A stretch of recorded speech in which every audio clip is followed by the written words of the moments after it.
I keep hearing these elements about ethonats and I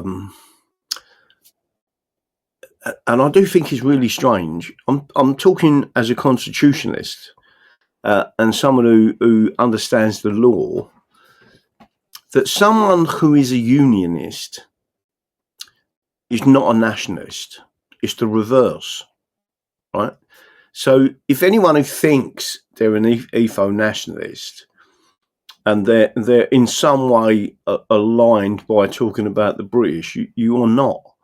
The British is a construct of a civnat unionist. It is a product of that parliament. It is a legal fiction. And I'm just making sure everyone understands that. Because Britain is not a nation. It's a unitary state. It's a union. It's a political union.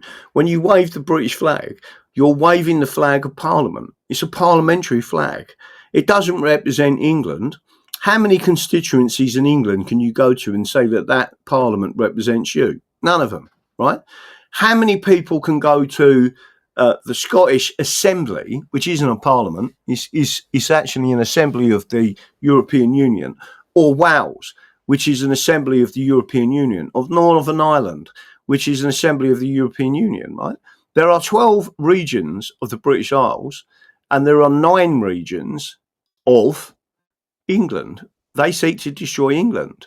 But the hypocrisy, and it is, of British nationalists complaining about people like Ian Wright, when all they've got to do is say, right, let's go back to because that was a serious situation with the British Nationality Act, right?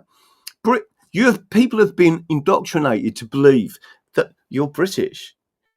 If your dad is Scottish and your mum is English and your great aunt Agatha is Irish, then you're British.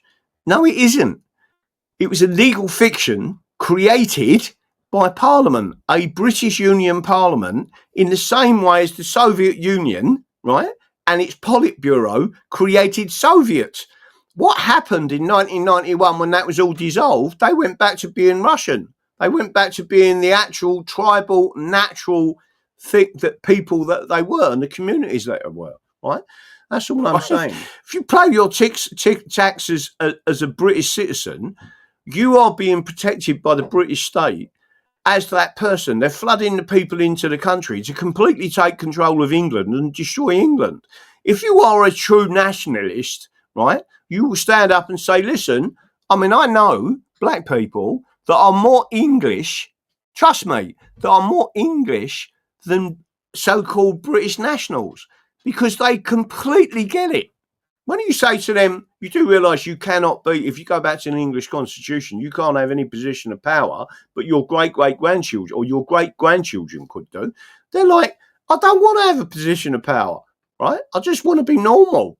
I just want to be treated with respect. And by the way, the English constitution, it doesn't matter about your colour. It's not mentioned anywhere in the English constitution. It doesn't matter. It mentions religion. You're either a nationalist or you're not.